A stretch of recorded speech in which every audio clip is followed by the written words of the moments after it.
Former fitness influencer turned podcast host Jillian Michaels battled with CNN host Abby Phillip and the entire Table for Five panel, for that matter, on Saturday morning as she defended Donald Trump's controversial immigrant roundups. She began with, "The key word, though, is a legal pathway to citizenship." I believe that people don't want to see illegal immigration because it doesn't behoove anyone, including the people that come in illegally. They have no upward mobility. They have no job protections. They are not able to start businesses, and the list goes on and on. She continued before adding, "It creates resentment among citizens that are here obviously born here and people that did it legally. It doesn't behoove anyone, but I absolutely believe that both parties should stop the finger pointing and work towards radical immigration reform. I think most people feel that way." Co-panelist Boumani Jones offered, "The problem is that calling it radical immigration reform is far too broad, because what I see on TV looks pretty damn radical, right? Like, I think people are saying it's an application of radical reform that is a little bit terrifying on one level. I think the other part of it is when you're talking about these deportations or rounding people up, in theory, those aren't actual people. We see all these stories that come out. They're like, hey man, we love the woman. She waits our tables at this diner. She's our favorite person and you just rounded her up." Host Phillip then moved the conversation to the so-called controversial alligator Alcatraz established under Trump, which led Michaels to try and point the finger at President Barack Obama. "I want to give you the other side here," she attempted. "First of all, obviously Alligator Alley, sick, and what's going on there is disturbing. But here's the counter-argument. You're pointing fingers, and where was everybody pointing fingers with Obama's cages? But let's go a step further, I will say people did complain about Obama.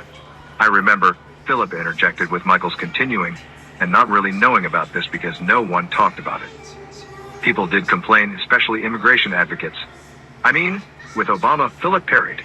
"Okay, let's say that's true," the CNN guest replied dismissively. "I remember Obama being a hero of the left. He was a hero of mine. I didn't know about these cages until we saw Trump put people in them. Now with that said, let's look at what just happened, the glass farm, a glasshouse marijuana farm," she continued. "Here's what people don't want to see on the other side. They don't want to see people throwing rocks into the cars of federal agents. They don't want to hear that someone supposedly opened fire on them. They also don't want to learn that there are a bunch of kids there that are undocumented or unaccompanied, and they think this is crazy talk, and we should be focusing on that. And for one thing, how did those kids get there? I just want to add one thing," the CNN host replied. "We do have to go, but the UFW, the United Farm Workers, put out a statement about this. They said the UFW can confirm farm workers were critically injured yesterday during chaotic raids in Ventura County, California. Others, including U.S. citizens, remain totally unaccounted for.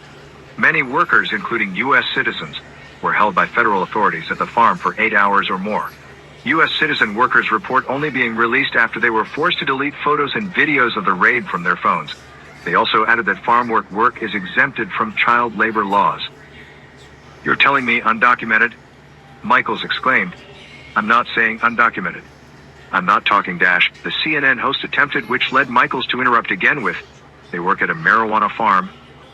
I'm not talking about the undocumented part, but, according to this statement, in this country, not just at farm, not at marijuana farms at all," Phillip stated as Michaels snapped at her with, "Don't use semantics.